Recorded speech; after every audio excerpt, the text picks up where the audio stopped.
Fala galera do canal, eu sou Rodolfo Dier aqui, e agora vamos dar continuidade ao nosso curso de Introdução à Teoria do Raio.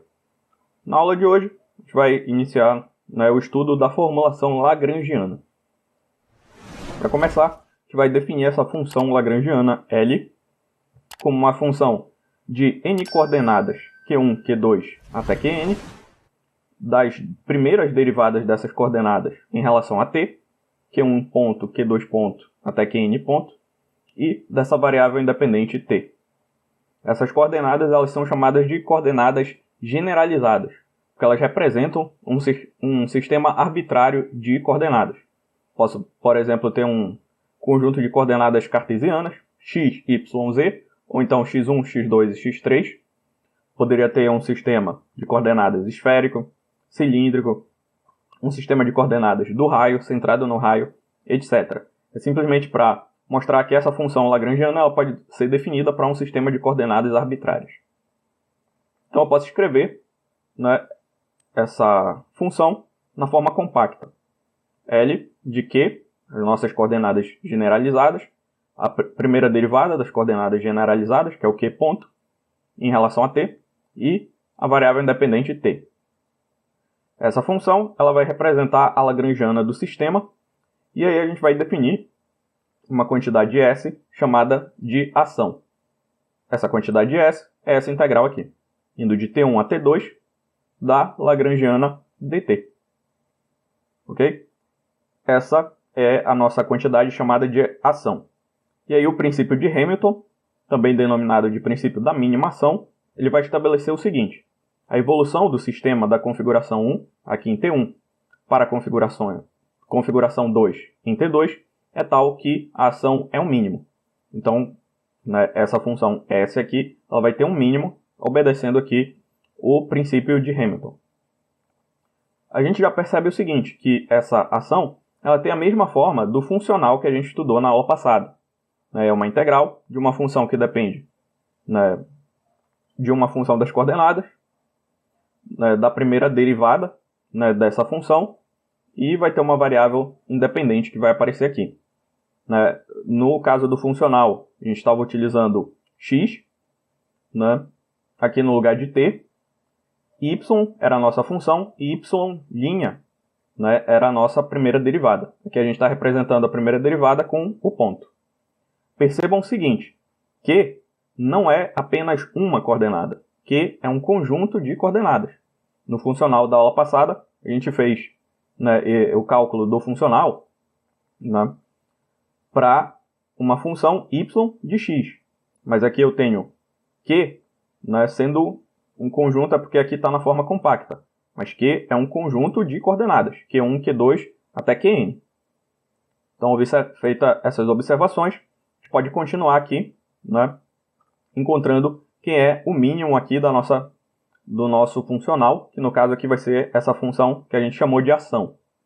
A gente vai utilizar as mesmas estratégias de cálculo do funcional e vamos obter aqui a equação de Euler-Lagrange, só que agora definida em termos dessa função lagrangiana.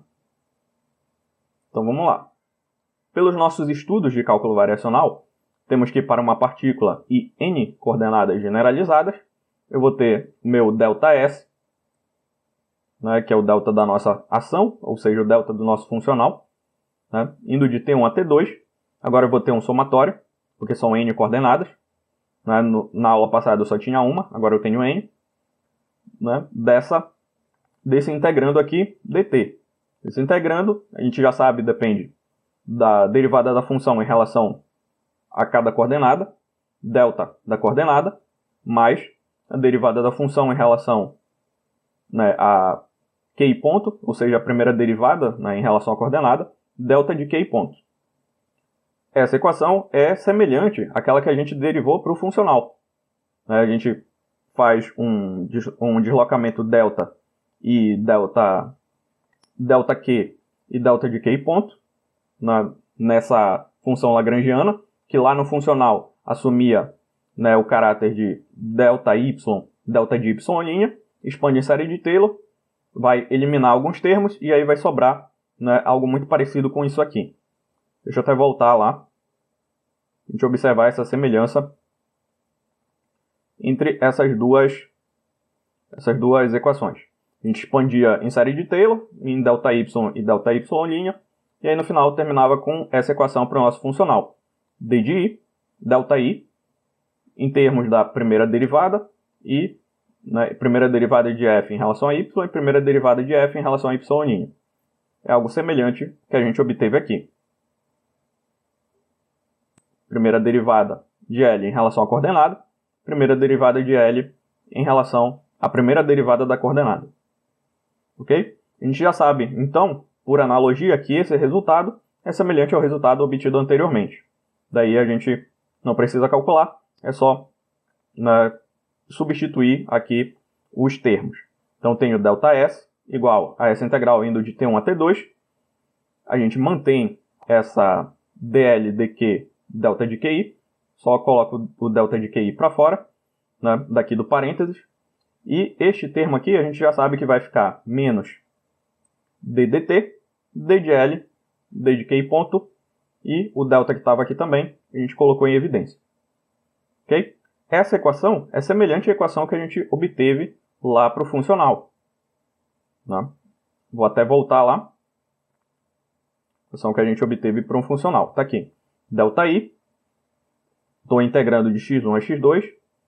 df d de y. ΔY. Está aqui fora. Menos d dx. df d de y'. ΔY. A diferença é que no lugar de x eu vou ter t, indo de T1 a T2. Aqui no lugar de f é a minha função lagrangiana.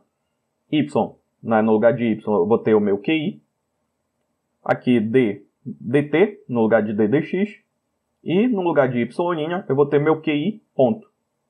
No lugar de ΔY eu vou ter delta de QI. E o nosso funcional, delta de I, lá na nossa formulação lagrangiana, vai ser delta de S, da nossa ação. Feitas essas substituições, o resultado é semelhante. Ok? A gente não precisa ter que fazer esse cálculo todo de novo. Está aqui o resultado. Ok? Agora percebam o seguinte.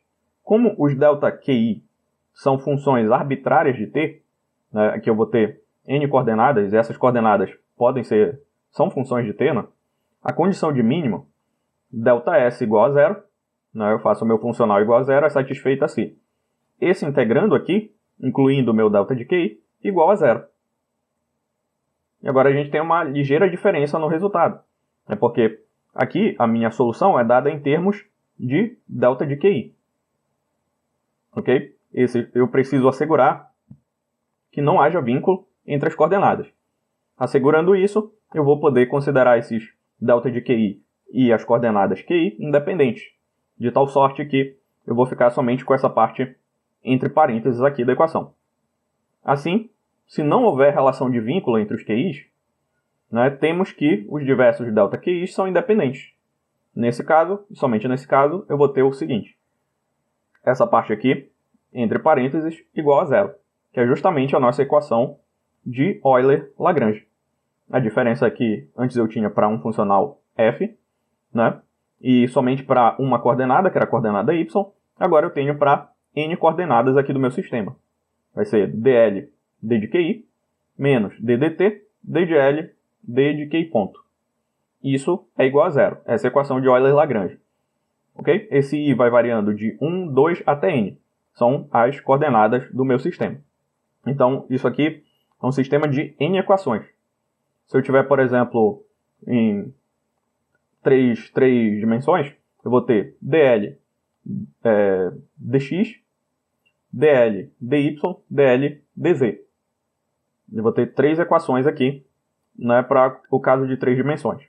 Então, aí vai depender do número de coordenadas que eu vou ter no meu sistema. Essa equação é a equação de Euler-Lagrange. Para usar esta expressão, nós precisamos conhecer a lagrangiana Lzão do sistema, uma função escalar que caracteriza o sistema estudado.